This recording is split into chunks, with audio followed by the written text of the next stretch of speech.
माखन लिपटा दिखे गोपी पकड़े कान, मुख माखन लिपटा दिखे गोपी पकड़े कान, बाल रूप में सज रहे कैसे श्री भगवान। ओम श्री कृष्णाय नमः। आप सभी का हमारे YouTube चैनल पर हार्दिक स्वागत है। इससे पहले कार्तिक मास महात्म्य के 7वें अध्याय में आपने जाना कि किस प्रकार जलंधर का वध हुआ और देवताओं के कार्य की सिद्धि के लिए देवी गौरी, लक्ष्मी जी और सरस्वती जी ने देवताओं को जो 3 बीज दिए, जिन्हें बोकर जिन 3 वृक्षों की उत्पत्ति हुई। अगर आप इस बारे में जानना चाहते हैं तो इससे पहले का अध्याय आप जरूर सुनिएगा। आज अहोई अष्टमी है। आप सभी को अहोई अष्टमी की हार्दिक शुभकामनाएं। आज आप रसपान करेंगे कार्तिक मास महात्म्य के 8वें अध्याय का। साथ ही आप सुनेंगे कार्तिक मास में सबसे ज्यादा सुनी जाने वाली पंच भीखू की कहानी। वैसे तो कार्तिक मास के सभी दिनों में उपवास रखा जाता है, एक समय भोजन किया जाता है जिसे तारा भोजन कहते हैं। पूरे महीने में यदि आप सभी नियमों का पालन ना कर पाए या जो लोग ऐसे हैं जो कार्तिक मास के नियमों का पालन नहीं कर पाते हो, कार्तिक स्नान ना कर पाते हो, तारा भोजन नहीं कर पाते हो, क्योंकि कार्तिक के महीने में बहुत सारी वस्तुएं ऐसी होती हैं जिनका त्याग किया जाता है। पूरे महीने में अगर आप इन वस्तुओं का त्याग ना कर पाए तो आपको कार्तिक मास समाप्त होने के अंतिम 5 दिन यानी कि देव उठान एकादशी से लेकर कार्तिक पूर्णिमा के दिन तक आपको कार्तिक मास के नियमों का पालन करना चाहिए। ऐसा करने से भी पूरे महीने में किए गए व्रत, उपवास और सभी नियमों के पालन का पुण्य प्राप्त हो जाता है।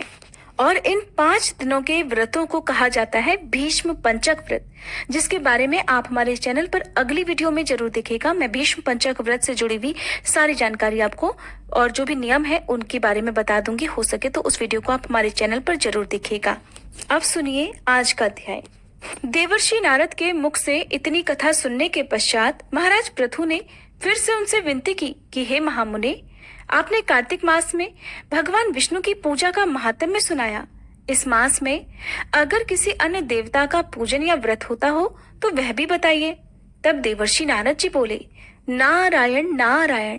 कार्तिक शुक्ल पूर्णिमा को विष्णु जी का व्रत, कार्तिक कृष्ण चतुर्थी को श्री गणेश जी और अष्टमी और अमावस्या को श्री लक्ष्मी जी का व्रत रखा जाता है।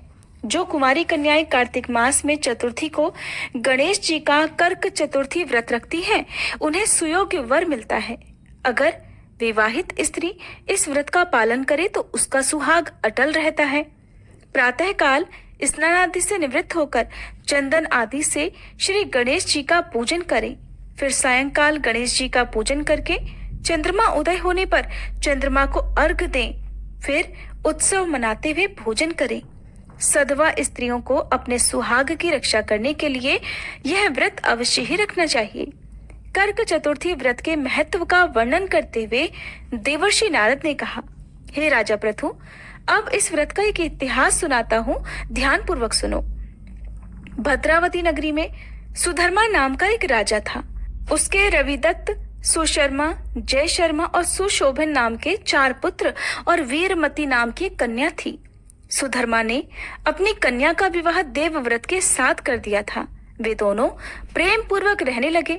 एक दिन अचानक घर पर सांप के द्वारा काटे जाने से देवव्रत की मृत्यु हो गई। ये देख वीरमती जोर जोर से रोने चिल्लाने लगी। उसकी आवाज और उसका रोना सुनकर उसके माता पिता, चारों भाई और पुरवासी भी वहां पर आ गए और देवव्रत को मरा हुआ देखकर समस्त नगर दुख के सागर में डूब गया।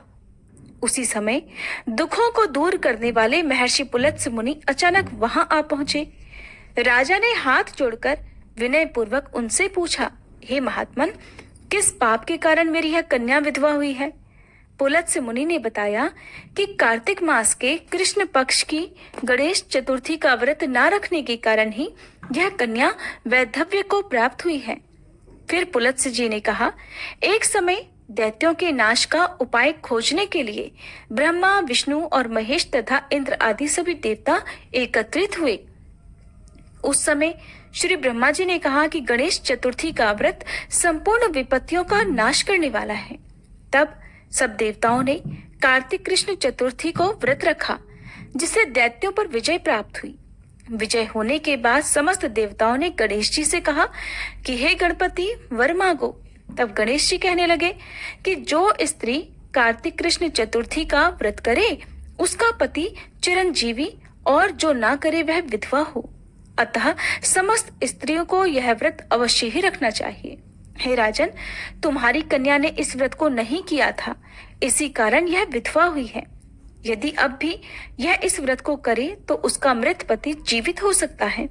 ऐसा कहकर पुलत्स्य मुनि चले गए। तब राजा ने अपने जामाता का शरीर तेल में सुरक्षित रखवा दिया। इसके बाद जब कार्तिक मास आया तो उसकी कन्या ने विधिवत व्रत करके उद्यापन में ब्राह्मणों को दान दक्षिणा देकर उन्हें संतुष्ट किया, जिसके प्रभाव से उसका मृत पति पुनः जीवित हो गया। नारद जी कहते हैं, हे राजा पृथु, सौभाग्यवती स्त्रियों को अपने सुहाग की रक्षा और संतान प्राप्ति के लिए यह व्रत अवश्य ही रखना चाहिए। नारायण नारायण, ऐसा कहकर देवर्षि नारद कुछ क्षण के लिए मौन हो गए। आज का अध्याय समाप्त हुआ। अब सुनिए पंच भिक्षु की कहानी। किसी गांव में एक साहूकार रहता था और उसका एक बेटा और बहू भी उसके साथ ही रहते थे। साहूकार की बहू कार्तिक मास में रोज सवेरे उठकर गंगा स्नान करने के लिए जाती। सुबह जल्दी जाते समय वह किसी भी पराये पुरुष का मुंह नहीं देखती थी। यह उसका रोज का नियम था। एक राजा का बेटा भी सुबह सवेरे गंगा स्नान करने के लिए जाया करता। वह हैरान होता कि मैं इतनी जल्दी उठता हूँ स्नान करने के लिए, लेकिन कोई तो है जो मुझसे भी जल्दी उठकर स्नान कर लेता है। कार्तिक माह के 5 दिन बचे थे कि एक दिन साहूकार की बहू तो स्नान करके वापस जा रही थी और उस समय राजा का वह बेटा स्नान करने के लिए आ रहा था। आवाज सुनकर बहू जल्दी जल्दी जाने लगी, लेकिन जल्दबाजी में उसकी माला मोजड़ी वहीं छूट गई। राजा के बेटे ने उसकी माला मोजड़ी उठा ली और सोचने लगा कि जिस स्त्री की यह माला मोजड़ी इतनी सुंदर है, वह स्त्री खुद कितनी सुंदर होगी। तब उसने पूरे गांव में घोषणा करवा दी कि यह जिसकी माला मोजड़ी है वह 5 रात मेरे पास आएगी। साहूकार के बेटे की बहू ने कहलवा दिया कि मैं 5 रात आऊंगी, लेकिन किसी को साख भरने बैठा देना।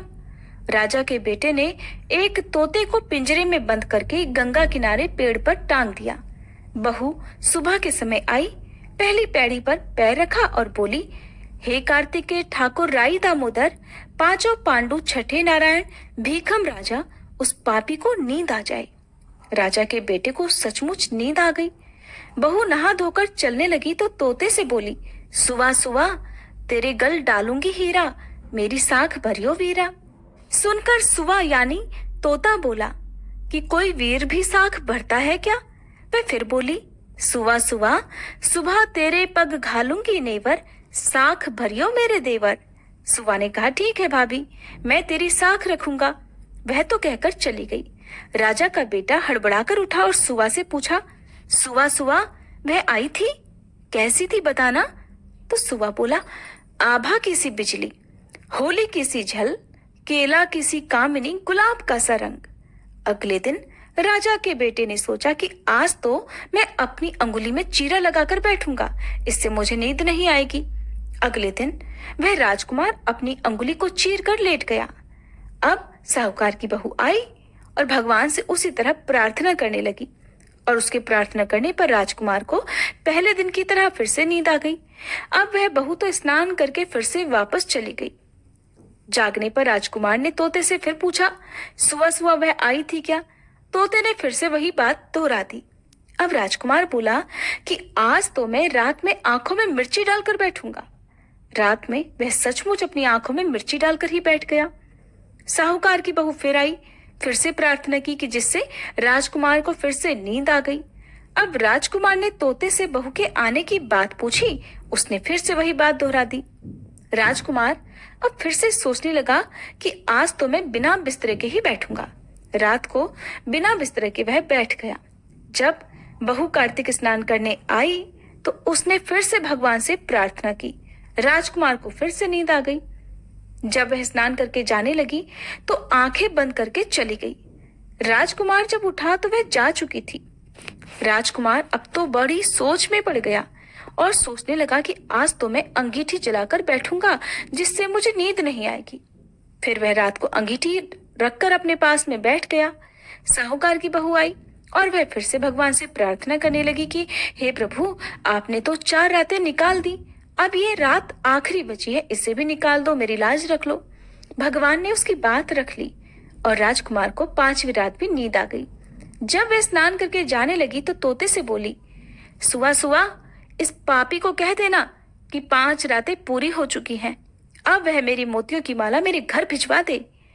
सुबह राजकुमार की आंख खुली तो उसने तोते से पूछा, सुआ सुआ, आज भी वह आई थी क्या? तो तोते ने कहा, हाँ, वह आई थी और उसने अपनी माला मंगवाई है, क्योंकि उसकी 5 रातें पूरी हो चुकी हैं। यह सुनकर राजकुमार सोचने लगा कि वह तो सच्ची थी, तभी तो भगवान ने भी उसका सत रखा। कुछ समय के बाद राजकुमार को कोढ़ हो गया।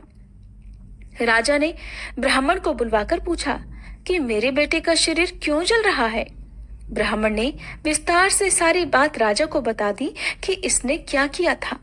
ब्राह्मण ने कहा कि इसने पतिव्रती स्त्री पर बुरी नजर डाली, इसलिए इसे यह रोग हो गया है। राजा ने इसके ठीक होने का कोई उपाय पूछा तो वह ब्राह्मण कहने लगा कि उस साहूकार की बहू को अगर ये अपनी धर्म बहन बना ले और रोज उसके नहाए हुए जल से यह स्नान करे, तब तो यह ठीक हो सकता है। राजा साहूकार की बहू की माला लेकर साहूकार के घर गया और बोला कि यह माला आपकी पुत्र वधू की है, आप इसे ले लीजिए और कृपा कर अपनी बहू के नहाए हुए जल से मेरे बेटे को नहला दीजिए। साहूकार बोला कि मेरी बहू तो किसी पराये पुरुष का मुंह तक नहीं देखती, आप उसे इस नाली पर बिठा दीजिए। जब वह ऊपर नहाएगी तब नीचे इस नाली के पानी से आपका पुत्र स्नान कर लेगा। राजकुमार ने वैसा ही किया और कुछ समय के बाद उसका शरीर चंदन सा स्वस्थ हो गया। हे पंच भिक्खु देवता, जैसे आपने साहूकार की पुत्र वधू का सत रखा, वैसे ही सभी का रखना।